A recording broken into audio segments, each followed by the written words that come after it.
Lal సలం trailer అయితే వచ్చేసింది. ఈ ట్రైలర్ చూసాక ఏదైనా అసంతృప్తి ఉందంటే అది రజనీకాంత్ గారి డబ్బింగ్ అనే చెప్పాలి. అసలు ట్రైలర్లో రజనీకాంత్ గారు మాట్లాడుతున్నట్టుగా కాకుండా ఎవరో వేరే వాళ్ళు మాట్లాడుతున్నట్టుగా ఉంది. మను గారు వాయిస్ అయితే చాలా మిస్ అవుతున్నాం.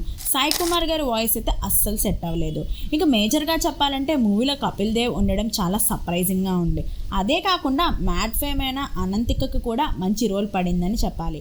ఈ మూవీలో తలవేది చాలా పవర్ఫుల్ క్యారెక్టర్లా అనిపిస్తుంది అండ్ ఏదో మంచి బ్యాక్ స్టోరీ కూడా ఉన్నట్టుగా ఉంది. ట్రైలర్ ప్రకారంగా చూసుకుంటే ఊరి జాతరలో రథం గురించి జరిగే గొడవ మెయిన్ ప్లాట్గా అనిపిస్తుంది అండ్ దాని క్రికెట్ మ్యాచ్తో కపిల్ దేవ్ మరియు రజనీకాంత్ ఆధ్వర్యంలో ముగిస్తారేమో అనిపిస్తుంది. మూవీ ప్రకారంగా అయితే కంప్లీట్ కమర్షియల్ మూవీలా ఉంది. పొలిటికల్గా ఇంకా రిలీజియస్ ఎలిమెంట్సే కాకుండా ఎమోషనల్గా కూడా ఆడియన్స్ని మెప్పిస్తారేమో. రజనీకాంత్ గారి screen time and screen presence రెండు కరెక్ట్గా ఉంటే మాత్రం బొమ్మ బ్లాక్ బస్టర్ అవ్వకుండా ఎవరు ఆపలేరు. మీరేమనుకుంటున్నారో కామెంట్ చేయండి.